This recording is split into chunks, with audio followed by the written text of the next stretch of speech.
கோலி talk Kollywood news. அனுஷ்காவுக்கு பரிசு வழங்க போகும் இயக்குனர். 30 வயது கடந்த பின்னாடியும் அனுஷ்காவுக்கு இருக்கும் அமோக வரவேற்பும் இன்னும் குறையவே இல்லை. அனுஷ்கா இப்போ தெலுங்குல பாகுபலி, ருத்ரமாதேவி ஆகிய படங்கள்லயும், தமிழ்ல ரஜினியோட லிங்கா, அஜித்தோட இணை அறிந்தார் ஆகிய படங்கள்லயும் நடிச்சிட்டு இருக்காங்க. இன்னும் சில நாட்கள்ல, அதாவது நவம்பர் 7ஆம் தேதி அனுஷ்கா அவங்களுடைய பிறந்த நாளை கொண்டாட இருக்காங்க. இந்த பிறந்த நாள் அன்னைக்கு அவங்களுக்கு இயக்குனர் ஒருத்தர் பிறந்தநாள் பரிசா ஒரு வீடியோவை கொடுக்க இருக்காரு. அந்த இயக்குனர் வேற யாரும் இல்ல, ருத்ரமாதேவி படத்தோட இயக்குனர் குணசேகரன் தான். அந்த படத்துல அனுஷ்கா தான் முதன்மை கதாபாத்திரத்துல நடிச்சிருக்காங்க.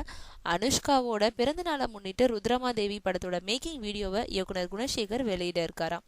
இந்த படத்துல அனுஷ்கா சண்டை காட்சிகள் உட்பட பல காட்சிகள்ல மிகவும் ரிஸ்க் எடுத்து நடிச்சிருக்காங்க.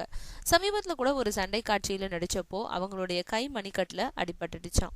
இருந்தாலும் அதுக்கு தேவையான மருத்துவ உதவியை எடுத்துக்கிட்டு வலியையும் தாங்கிக்கிட்டு தொடர்ந்து அந்த காட்சியில நடிச்சிருக்காங்க.